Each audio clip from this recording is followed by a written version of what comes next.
10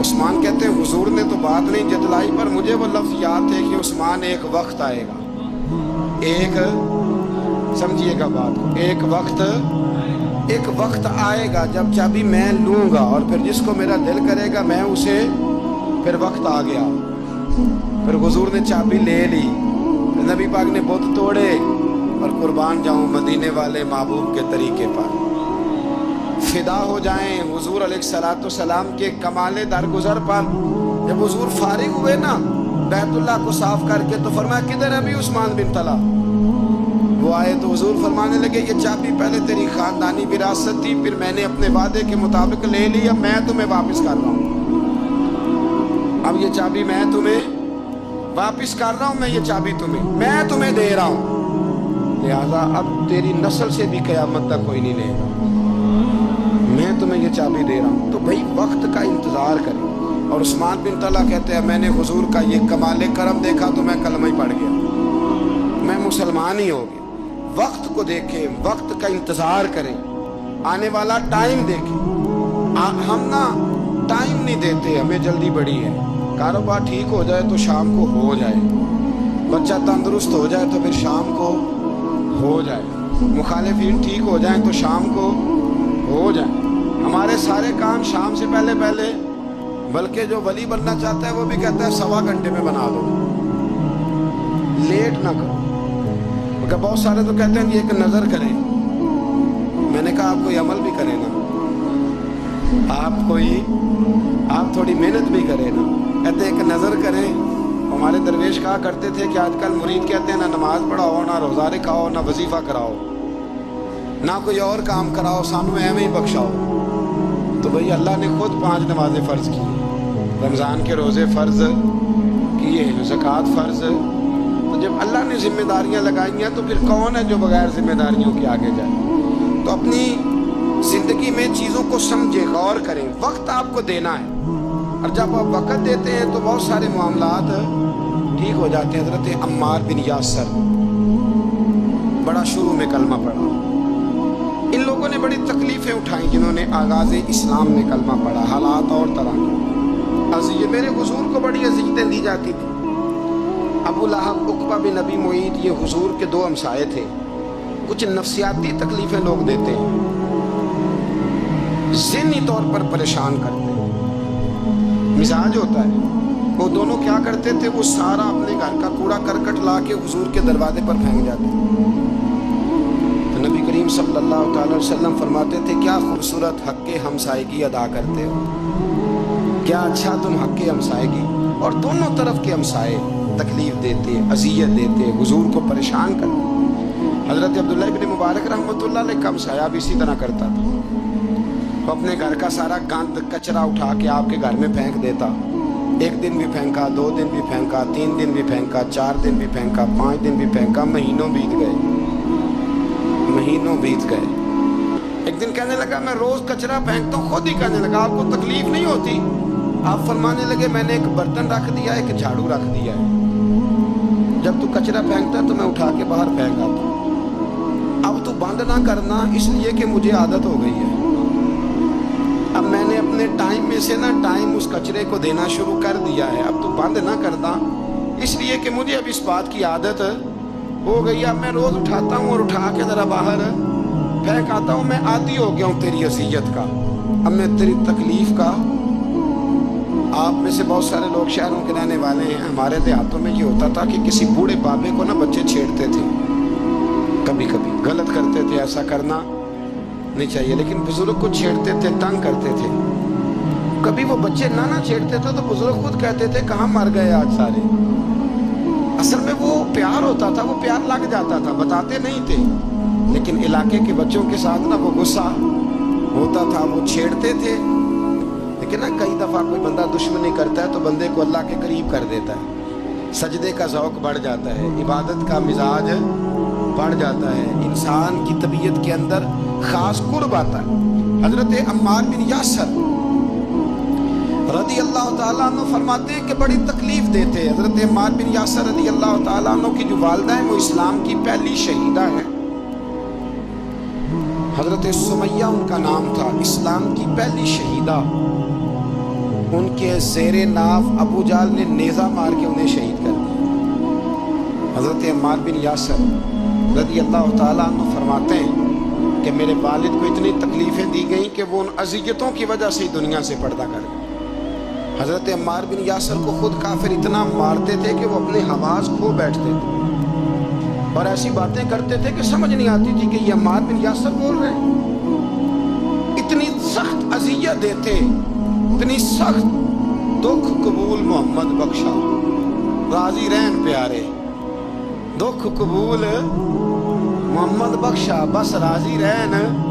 اتنی تکلیف دیتے کہ حضرت عمار بن یاسر حواس کھو بیٹھتے، تکلیف میں آتے، بڑا سہا، بڑا برداشت کیا۔ ایک دن میرے رسول پاک تشریف لائے اور حضور نے کہا او آل یاسر میں تمہیں مبارک دینے آیا ہوں، رب کریم نے تمہارے لیے جنت میں مکان بنا دیے ہیں۔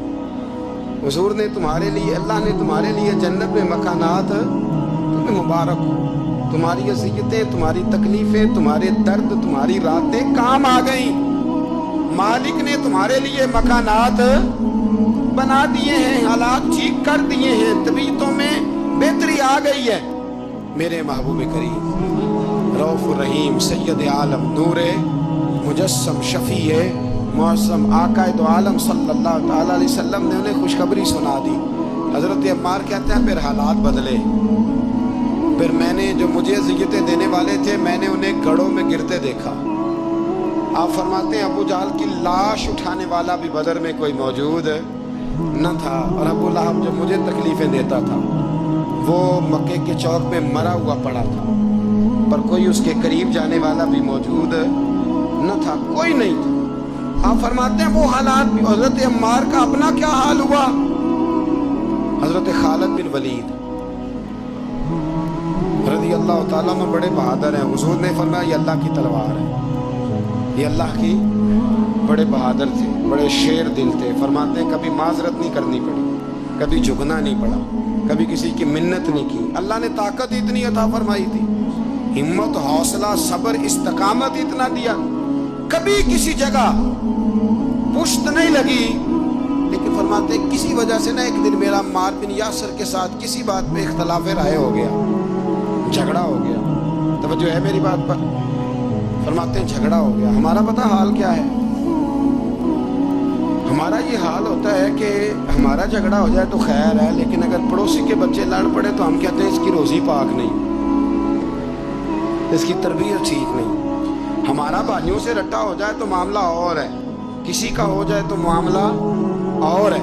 میں بیمار ہو جاؤں تو آزمائش ہے، اور سامنے والا بیمار ہو جائے تو سزا ہے۔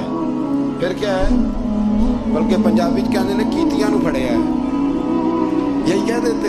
اور میں بیمار ہو جاؤں تو آزمائش آ گئی اللہ کی طرف سے۔ ایسا نہ کریں۔ ہمارا فتویٰ اپنے حق میں اور ہوتا ہے، سامنے والے کے معاملے میں اور ہوتا ہے۔ حضرت عمار بن یاسر کی بات کر رہا تھا، جناب عمار بن یاسر رضی اللہ تعالی عنہ۔ حضرت عمار بن یاسر کہتے ہیں کہ حضرت خالد بن ولید کے ساتھ، جناب خالد بن ولید کہتے ہیں میری ان کے ساتھ نہ کسی بات میں اختلاف رائے ہو گیا، تو میں اب دلیر آدمی تھا، شیر آدمی تھا، کبھی جھکا نہیں تھا، کبھی کوئی معاملہ نہیں ہوا تھا، کبھی کوئی ایسی بات نہیں ہوئی تھی۔ آپ فرماتے ہیں جب رائے کا اختلاف ہو گیا نا، بات ذرا آگے بڑھ گئی تو نبی کریم صلی اللہ علیہ وسلم تک بات پہنچی، تو میرا یہ خیال تھا کہ حضور میری بھی سنیں گے، عمار بن یاسر کی بھی سنیں گے، پھر حضور کوئی فیصلہ کریں گے، پر قربان جاؤں وقت بدل گیا ہے نا۔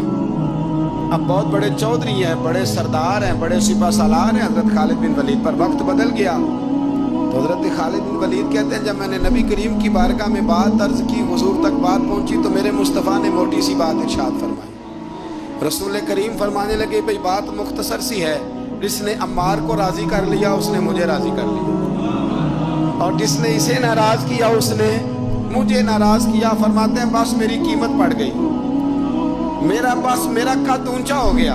حضرت خالد بن ولید کہتے ہیں میں نے بھی کہا اب بات کیا کرنی ہے، اب تو گزارش ہی کرنی ہے، اب مدعا کیا سنانا ہے، اب تو بات کرنی ہے۔ فرماتے میں آگے بڑھا، اور جیسے بھی ہوا میں نے حضرت عمار بن یاسر کو راضی کیا۔ حضرت عمار کہتے ہیں ایک وقت وہ تھا اور ایک وقت یہ ہے، جب دونوں وقتوں کو دیکھتا ہوں تو کہتا ہوں الحمدللہ رب العالمین، یہ ساری تعریفیں اس رب کے لیے ہیں جو تمام جہانوں کو پالنے والا. وقت دیں معاملات کو, ٹائم دیں. آپ دیکھیں اللہ تبارک و تعالیٰ بڑا کریم ہے.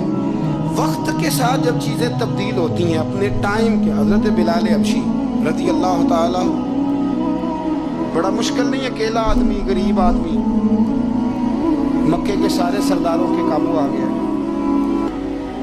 حضرت حسان کہتے ہیں میں نے خود اپنی آنکھوں سے دیکھا حضرت بلال کے گلے میں رسی ڈال کے بچے کھینچا کرتے تھے. یار خاصا مشکل کام نہیں. امیہ بن خلف ڈنڈوں سے مارتا ہے, آپ کے ہاتھ اور پیر چارپائی کے نیچے رکھ کے تو اوپر بیٹھے رہتے بڑی بڑی دیر. بڑی تکلیف نہیں, بڑی اذیت نہیں. لیکن حضرت بلال حبشی فرماتے پھر میں نے وہ سارے دکھ مٹتے دیکھے. وقت بیت گیا. وہی امیہ بن خلف ایک دن گھوڑے پہ تھا, گھوڑے اپنے کو تیار کر رہا تھا, لگام ڈال رہا تھا. حضور علیہ السلام گزرے تو فرمایا کیا کر رہے ہو؟ کہنے لگے اس گھوڑے پر بیٹھ کے آپ کو شہید کروں گا. تو حضور فرمانے لگے تیاری کر لے, تجھے قتل میں نہیں کرنا ہے. پھر جنگ کے موقع پہ نا ہلکی سی خراش لگائی رسول پاک نے اسے, یہاں گلے پہ. تڑپتا تھا, روتا تھا, سسکتا تھا. لوگ کہتے تھے امیہ کیا ہو گیا, اتنا سیانہ بندہ یہ کیا کرتا ہے؟ تو کہنے لگا تمہیں پتہ نہیں مجھے تکلیف کتنی ہے. ضرب تو چھوٹی ہے پر تمہیں پتہ نہیں لگائی کس نے ہے. تو چھوٹی پر تمہیں خبر نہیں کہ لگائی کس نے ہے, کس نے یہ ضرب لگا دی ہے. پھر تڑپ کر سسک کر مرا.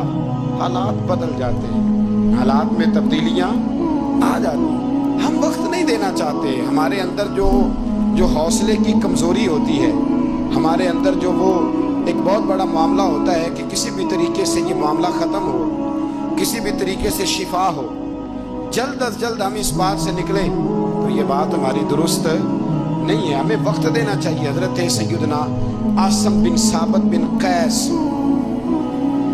بخاری میں بھی موجود ہے, اور بھی بہت ساری کتب میں یہ روایت موجود ہے. حضرت عاصم بن ثابت بن قیس رضی اللہ تعالیٰ عنہ, آپ نے نا جنگ احد میں بڑی دلیری کے ساتھ آپ لڑے تھے. 2 لوگوں کو آپ نے قتل کیا تھا, مصافے اور حارث کو.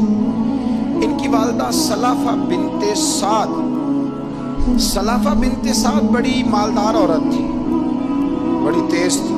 اس نے قسم کھائی تھی کہ میرے 2 بیٹے چونکہ حضرت عاصم بن ثابت نے قتل کر دیے, اس نے قسم کھائی تھی کہ میں نا معاذ اللہ انہیں قتل کراؤں گی اور ان کی گردن اترواؤں گی اور ان کی کھوپڑی میں شراب بھر کے پیوں. جملے بولنے والے کئی دفعہ بڑا ہی بول جاتے ہیں. حضرت عاصم بن ثابت بن قیس رضی اللہ عنہ, سلافہ بن سعد کہنے لگی کہ میرے بیٹے چونکہ انہوں نے قتل کیے تو 100 اونٹ دوں گی جو انہیں شہید کرے گا, اور پھر میں معاذ اللہ ان کی گردن اتروا کے کھوپڑی کے اندر شراب بھر کے پیوں گی. حضرت عاصم بن ثابت بڑے بہادر تھے, قابو نہ آ سکے. کافروں نے ایک چال چلی کہ مدینے سے کچھ مبلغ مانگے تبلیغ کرنے کے لیے. بطور مبلغ کو مانگا لیکن رستے میں بددیانتی کی, جھوٹ بولا, ظلم کیا, انہیں گرفتار کیا, اور گرفتار کر کے معاذ اللہ تعالیٰ انہیں بیچنا چاہا. حضرت عاصم بن ثابت کہنے لگے میں میدان کا آدمی ہوں, میں قید ہونے سے لڑائی کرنے کو بہتر سمجھتا ہوں. میں کفار کا قیدی ہونے سے شہید ہونے کو فضیلت دوں گا. تلوار نکال لی, لیزے نکال لیے, لڑنے لگے. اب اکیلا آدمی اور سامنے درجنوں بیسیوں لڑنے والے, سب کا رخ جب انہی کی طرف ہوا, تو حضرت عاصم بن ثابت بن قیس رضی اللہ تعالیٰ عنہ سمجھنے لگے اب شہید ہو جاؤں گا. تو آپ نے ایک دعا مانگی, کہنے لگے اے اللہ میرے بدن کی حفاظت کرنا, اے اللہ میرے وجود کی حفاظت کرنا. گویا میری لاش کی یہ بے حرمتی نہ کرے, اللہ حفاظت کرنا. شہید کر دیے گئے. جیسے ہی آپ شہید ہوئے تو وہاں تو منت یہ تھی نا معاذ اللہ کے گلا کاٹیں گے اور معاذ اللہ کھوپڑی میں شراب پیئیں گے. انہوں نے دعا کر دی یا اللہ حفاظت کرنا. آپ سب بھی دعا کریں یا اللہ ہماری حفاظت فرما, اے اللہ دنیا میں بھی حفاظت فرما, قبر میں بھی حفاظت فرما, حاسدوں سے, شریروں سے, مفسدوں سے اے اللہ حفاظت کرنا. یہ دعا فرمائی. جب آپ شہید کر دیے گئے نا, لاش مبارک قریب تھی, تو کافر گردن کاٹنے کے لیے آگے بڑھے تو سینکڑوں کی تعداد میں شہد کی مکھیاں آ گئی، انہوں نے گھیرا ڈال لیا سارے وجود کو۔ اب کتنے کو مکھیاں اڑائیں، ایک کو اڑاتے ہیں 10 اور آ جاتی ہیں، 2 کو اڑاتے ہیں 10 اور ان کا خیال تھا شاید وجود کاٹنے آئی ہیں۔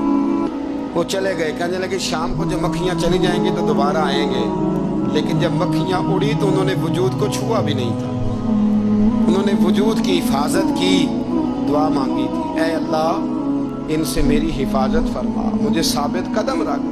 مکھیوں نے وجود کو چھوا بھی نہیں، اور جب رات ہوئی تو نہ بادل تھے، نہ پانی تھا، نہ ہوا تھی، لیکن اللہ نے پانی بھیجا، بارش آئی، حضرت عاصم بن ثابت کی لاش کو بہا کے لے گئی، وجود بہا کے لے گئی۔ سویرے ڈھونڈتے رہے پر ان کا وجود کسی کو ملا، بعد مرن دے مکھڑا میرا ہو جاوے جے تازہ، پھر سمجھ لینا محبوب میرے نے آن پڑے ہے جنازہ، پھر سمجھ لینا محبوب میرے نے آن پڑے ہے۔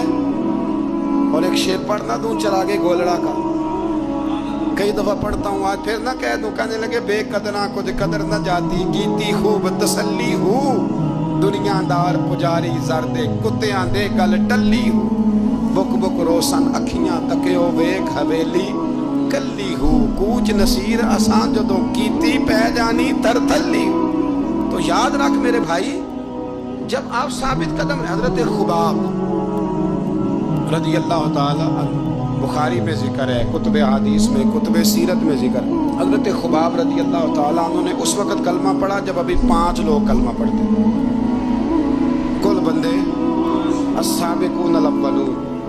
آپ فرماتے جس عورت کا میں غلام تھا نا، ام انمار اس کا نام تھا، وہ مجھے بڑی سخت سزائیں دیتی تھی۔ آپ لوہار کا کام کرتے تھے، سلاخیں، آپ کو پتہ ہے لوہار سلاخ رکھتا ہے پہلے آگ میں بھٹی میں، پھر وہ جب پوری طرح تپتی ہے پھر کچھ بنتا ہے، لوہار کا کام کرتے تھے۔ آپ فرماتے ام انمار میرے ساتھ یہ کرتی کہ مجھے سخت اذیت دیتی، کلمہ چھوڑنے پر مجبور کرتی۔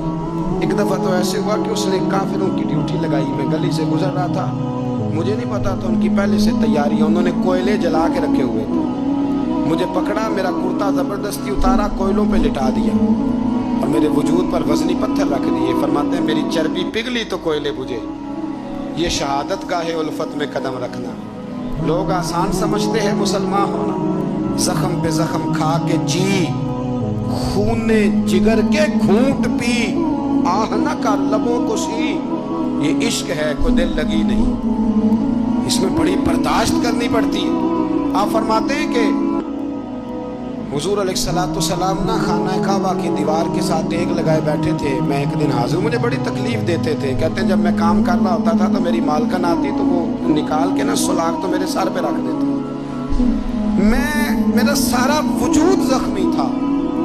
حضور خانہ کعبہ کی دیوار سے ٹیک لگائے بیٹھے تھے، میں حاضر ہوا تو محبوب کریم بھی اٹھے، تو حضور علیہ السلام سے میں نے عرض کی حضور دیکھیں مجھے کتنی تکلیف دی جاتی، تو ابھی فرمانے لگے بس اتنی،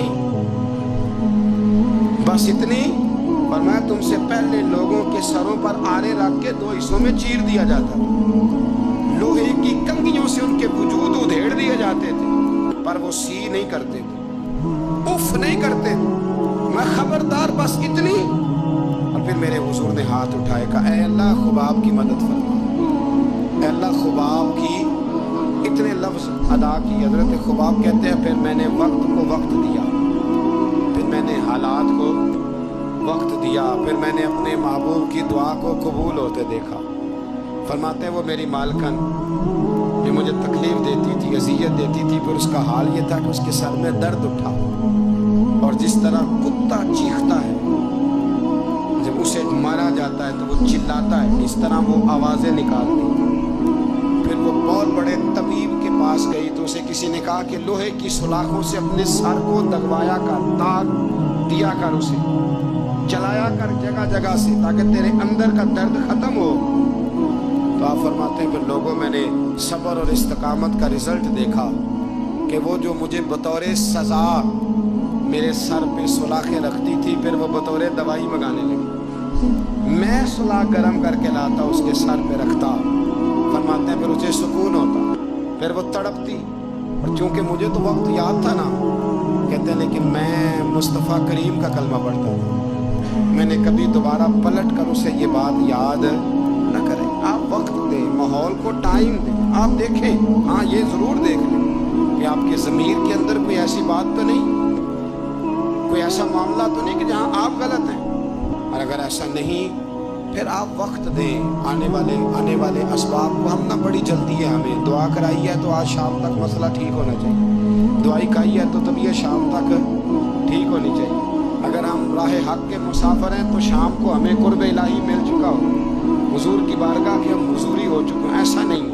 آپ وقت دیں, سفر کو جاری رکھیں, تسلسل کے ساتھ سفر کریں. سفر کے لیے جتنے اسباب کی ضرورت ہے وہ سارے اکٹھے کریں, محنت پوری کریں, جد و جہد پوری کریں, ہمت پوری کریں. لیکن پھر نتیجہ اپنے رب کریم پہ چھوڑ دیں. پھر رزلٹ اپنے اللہ. کئی دفعہ ہماری چاہت اور ہوتی ہے اور اللہ کی حکمت اور ہوتی. اللہ کی حکمتوں پر بہت ساری چیزوں کو چھوڑیں. یہ کامل مومن کی نشانیاں قرآن مجید سورہ انفال میں بیان. ہم نہ بعض ایسی چیزوں کا آہستہ آہستہ شکار ہوتے جا رہے ہیں جن میں ہمیں انتہائی زیادہ سمجھداری کی ضرورت ہے, معاملہ فہمی کی ضرورت. بندہ مومن کیا ہوتا ہے, اس کی علامتیں ہوتی ہیں, اس کی شانیں ہوتی ہیں. مومن کا ایک اپنا وقار ہوتا ہے, اس کی اپنی ایک الگ وزاداری ہوتی ہے, اس کا ایک اپنا اللہ تبارک و تعالیٰ نے سٹیٹس بنایا ہوتا ہے. ہمیں اپنا معیار قائم کرنا چاہیے, اور معیار وہ قلب سے قائم ہوگا, وہ روح سے قائم ہوگا, وہ باطن سے قائم ہوگا. بندہ مومن کا مقام سب سے پہلے اسے خود پتا ہونا چاہیے کہ میرا توکل کتنا مضبوط. اسے خود پتا ہونا چاہیے. مجھے نہیں پتا آپ میں سے فجر کس نے پڑھی ہے, مجھے تو اپنا پتا ہے. یہ ہمیں خود پتا ہونا چاہیے کہ ہمارا معیار کیا ہے نماز کے معاملے. میں نہیں جانتا آپ کی جیبوں میں کتنا ہے اور آپ کتنا اللہ کی راہ میں خرچ کرتے ہیں. یہ بندے کا رب سے رشتہ ہے, یہ آپ جانے, آپ کا خدا جانے, میں جانوں, میرا رب جانے. اللہ کی ذات پر بھروسہ کتنا ہے, یہ لوگوں سے نہ پوچھتے پھرے, لوگوں کو نہ بتاتے پھرے. یہ تو دل کا معاملہ, اپنے آپ سے پوچھیں, اپنے آپ کو خود اپنے سامنے کھڑا کریں, اپنا حساب خود کریں, اپنے سے کبھی کبھی سوال و جواب کریں, اپنے سے گفتگو کریں. پر کیا کریں, ہم ساری زندگی اپنا دنیاوی معیار ہی ٹھیک کرتے رہے, اپنے پیسوں کا حساب ہی لگاتے رہے. گھر, مکان, گاڑی, سٹیٹس, آنا جانا, سلام دعا کتنی ہے. یہ ساری چیزیں جن لوگوں کی مضبوط ہیں, نیند ان کی کچی ہے. دنیاوی سٹیٹس جتنا لوگوں کا مضبوط ہے, سوچیں ان کی ٹوٹی ہوئی ہے, نظریات بکھرے ہوئے ہیں, لفظوں اور جملوں میں کمزوری ہے. باتیں جو ہیں وہ محسوس ہوتا ہے کہ ابھی تک یہ بندہ اطمینان ہی نہیں حاصل کر سکا زندگی میں, ابھی تک کوئی گفتگو پکی نہیں, کسی بات میں وزن نہیں, کسی جگہ ٹھہراؤ نہیں. کب ہوگا؟ رب کہتا ہے پہلے اپنے دل سے پوچھ. یہ ادھر ادھر کی باتوں سے تو ڈرتا ہے, یہ رب سے کتنا ڈرتا ہے. پتہ ہے نبی پاک علیہ السلام کے صحابہ کا سٹیٹس کیا تھا, معیار کیا تھا رب سے ڈرنے کا؟ دو چیزیں ایمان کو مضبوط کرتی ہیں, ایک رب سے ڈرنا, ایک اس کی رحمت کی امید رکھنا. اللہ تعالیٰ کی رحمت کی امید بھی رج کے رکھنی ہے,